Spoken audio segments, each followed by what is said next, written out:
Hi everyone, doctor Sachin Nagda this side. Welcome back to another video. I hope आप सब लोग बहुत अच्छे होंगे और अच्छे से अपने एफएमजी एग्जाम की तैयारी भी कर रहे होंगे। तो शुरू करते हैं आज के इस इन्फॉर्मेटिव वीडियो को। तो अगर आप लोग भी एफएमजी जून 2026 एग्जाम देने वाले हो तो ये वीडियो आपके लिए बहुत ज्यादा इंपॉर्टेंट होने वाली है। और इस वीडियो में हम लोग स्ट्रेटेजी के बारे में बात नहीं करेंगे जो यूट्यूब पे हर कोई डिस्कस कर रहा है। इस वीडियो में हम लोग बात करेंगे कुछ ऐसी मिस्टेक्स के बारे में जो आपको अवॉइड करनी है in order to secure a good score in upcoming FMG exam. तो ये वीडियो बिल्कुल स्किप मत करना, बहुत इंटरेस्टिंग एंड बहुत ज्यादा इन्फॉर्मेटिव होने वाली है। तो बिना किसी देरी के लेट्स गेट स्टार्ट। अब हम वीडियो को शुरू करते हैं और सबसे पहले एक सिंपल सा क्वेश्चन आप लोगों के लिए, एफएमजी एग्जाम सच में डिफिकल्ट है या फिर डिफिकल्ट बना दिया गया है?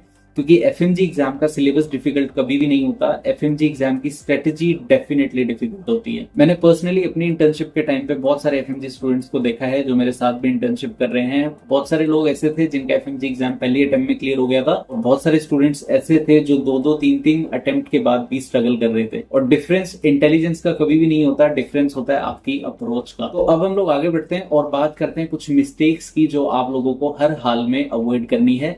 सबसे पहली मिस्टेक कि हर एफएमजी स्टूडेंट ये सोचता है कि सारा सिलेबस कंप्लीट करना जरूरी है एफएमजी एग्जाम पास करने के लिए। लेकिन ये सोचना बिल्कुल गलत है क्योंकि एफएमजी एग्जाम नीट पीजी नहीं है। एफएमजी एग्जाम एक क्वालिफाइंग एग्जाम है। यहाँ पे आपको टॉपर नहीं बनना, यहाँ पे आपको जो सेफ स्कोर है यानी कि 150 उसे क्रॉस करना है। उसके बाद हम लोग आगे बढ़ते हैं और बात करते हैं दूसरी मिस्टेक की जो मोस्टली एफएमजी स्टूडेंट करते हैं। वो ये कि लास्ट के 2 मंथ्स में भी स्टूडेंट्स नए लेक्चर शुरू कर रहे होते हैं। टेलीग्राम पे कोई बोलेगा कि ये वाले लेक्चर्स देखो, क्योंकि मोस्टली स्टूडेंट्स टेलीग्राम पे एक्टिव रहते हैं। यूट्यूब पे कोई बोलेगा कि ये वाले लेक्चर्स देखो, और जिस कोचिंग में आप लोग पढ़ाई कर रहे हो वो लोग बोलेंगे कि एग्जाम से पहले ये वाला क्रैश कोर्स ज्वाइन करो। और इसका नुकसान ये होता है कि आपका कॉन्फिडेंस हो जाता है डाउन और रिटेंशन हो जाती है 0। अब हम लोग आगे बढ़ते हैं और बात करते हैं तीसरी मिस्टेक की जो मोस्टली एफएमजी स्टूडेंट करते हैं। वो ये कि पीवाईक्यूज को और पीवाईक्यूज टॉपिक्स को अंडर एस्टिमेट करना। अब आप लोगों की बहुत सारे लोगों से बात होती होगी और वो लोग ये भी बोलते होंगे कि सिर्फ पीवाईक्यूज से एग्जाम क्लियर नहीं होता। और ये बात बिल्कुल सही भी है, लेकिन अगर आप लोग पीवाईक्यूज को इग्नोर करते हो तो आपका एफएमजी एग्जाम पास करना और ज्यादा डिफिकल्ट हो जाता है। एफएमजी डायरेक्टली रिपीट करता है, इनडायरेक्टली रिपीट करता है, पीवाईक्यूज रिपीट करता है, यहाँ तक कि जो ऑप्शंस होते हैं वो भी रिपीट होते हैं। और पीवाईक्यूज करने का एक फायदा ये भी होता है कि तुम्हें एग्जाम की लैंग्वेज एग्जैक्टली पता लग जाती है। उसके बाद हम लोग आगे बढ़ते हैं और बात करते हैं फोर्थ मिस्टेक की, जो है नोट्स बनाना कभी भी बंद नहीं होता। प्रिपरेशन के लास्ट फेज में भी स्टूडेंट्स कलरफुल पेन से, कलरफुल मार्कर से अपनी हेडिंग्स हाईलाइट कर रहे होते हैं, अपने नोट्स को हाईलाइट कर रहे होते हैं, डायग्राम्स बना रहे होते हैं, नई नोटबुक स्टार्ट कर रहे होते हैं। वैसे तो ये सब आपको प्रोडक्टिव लगता है, लेकिन एक्चुअली में ये रिवीजन से बचने का एक हिडन एक्सक्यूज होता है। मैं फिर आपको बोलूंगा कि लास्ट के 2 महीने जो है यानी कि लास्ट के 60 दिन क्रिएशन के लिए नहीं होते, लास्ट के 60 दिन प्रॉपर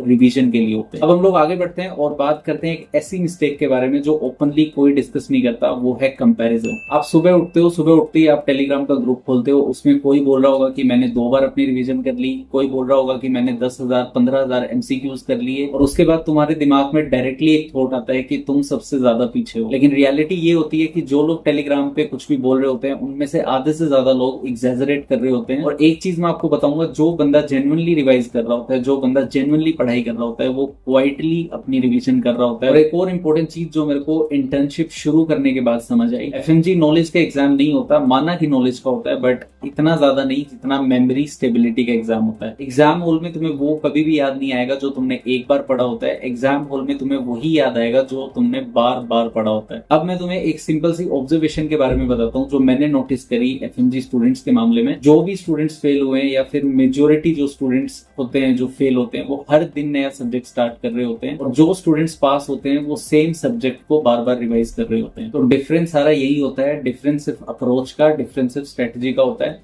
तो अभी अप्रैल चल रहा है और हमारे एग्जाम में ऑलमोस्ट 60 दिन बाकी हैं, 2 महीने आपके पास हैं, और 2 महीने में कुछ भी पॉसिबल है, लेकिन सिर्फ एक कंडीशन के ऊपर कि जो स्ट्रेटेजी तुम अभी अपना रहे हो वो तुम्हें चेंज करनी पड़ेगी। आज के बाद तुम्हें सिर्फ 3 चीजों के ऊपर फोकस करना है जब तक तुम्हारा एग्जाम नहीं हो जाता। नंबर 1 चीज, पीवाईक्यूज का रिवीजन। बेशक 50 एमसीक्यूज करो, बेशक 100 एमसीक्यूज करो, लेकिन डेली करो। दूसरा काम आपको ये करना है कि आपने ऑलरेडी जो जो चीजें पढ़ी हुई है उसकी आपको मल्टीपल रिवीजन करनी है, कोई भी नई चीज स्टार्ट नहीं करनी। और तीसरी चीज आपको ये करनी है कि जो अपने हाई यील्ड सब्जेक्ट्स होते हैं उनको स्ट्रॉन्ग करना है। हाई यील्ड सब्जेक्ट्स में मैं बहुत बार आपको बता चुका हूँ, PSM, surgery, ओबीजी, medicine, pathology, microbiology, pharma, ये हाई यील्ड की कैटेगरी में आते हैं। अगर आप इन सब्जेक्ट को स्ट्रॉन्ग करते हो तो डेफिनेटली आपका एफएमजी एग्जाम क्लियर होने के चांसेस ज्यादा होते हैं। क्योंकि ये सब्जेक्ट एफएमजी एग्जाम की बैकबोन होते हैं। और सबसे इंपॉर्टेंट चीज जो मैं हर स्टूडेंट को बोलता हूँ जो भी मेरे से एफएमजी एग्जाम के रिगार्डिंग बात करता है कि एफएमजी एग्जाम पास करना एक्स्ट्रा ऑर्डिनरी स्टूडेंट की निशानी नहीं होती। आपको कुछ एक्स्ट्रा ऑर्डिनरी करने की जरूरत नहीं है एफएमजी एग्जाम को पास करने के लिए। आपको कंसिस्टेंट स्टूडेंट बनना जरूरी है। अगर आप 60 दिन ऑनेस्टली जेन्युइनली रिवीजन करते हो तो आपको एफएमजी एग्जाम पास करने से कोई नहीं रोकने वाला। अपने डिस्ट्रैक्शंस को कम कर दो, अपना सोशल मीडिया कम कर दो। सिर्फ 2 महीने की बात है और जो भी रिसोर्स आपके पास है,